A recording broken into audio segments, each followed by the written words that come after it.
Now, Mr. Niken already, let's talk about now the politics in Kenya. When the head of state was actually coming to power, he campaigned on the better bottom economic transformation agenda. And he promised many things. He cited, the border and Mwapago were actually the currency to be traded for the votes come 2022. And one then asked the question, the manifestos that, the head of state actually promised that particular day, are we seeing, some of the things that he promised being delivered even as we get to 2027? As part of the campaign team of the then Kenya Kwanza,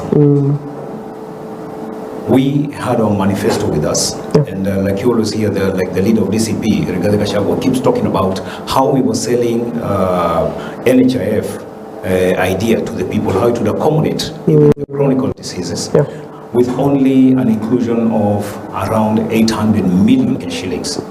But Kenya being Kenya, one would say, why don't we work with 5 billion so that we can have we can have something that would be left for it, because of course through corruption, which is theft, maybe we would lose some, but still have enough to do that project.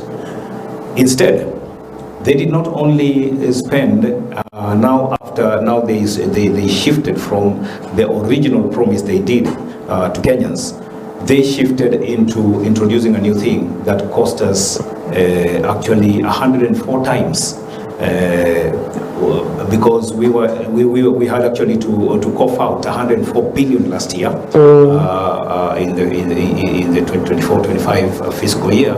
25-26 fiscal year, we had to cough out 104 billion to be directed to this new amorphous thing called SHA. But had we invested only 5 billion, saved from the 800 million that we had planned, you can imagine what kind of health system we'd be having right now if we had honest people around there. Now, the bottom-up agenda was one of the best agendas, best manifestos sold to Kenyans. Okay, there is a lot that was going with it. When it comes to the help, it was to be increased, and I think the debate that we were supposed to introduce is to have a lowered interest rate and make it standard. It doesn't get affected by the economic fluctuations that will take place, so that it becomes easy to repay. And accessibility of that money was just easy, because it's anyone who wanted it that went for it. Today, the banding method that was introduced nailed it, killed it. It was the last nail on the casket.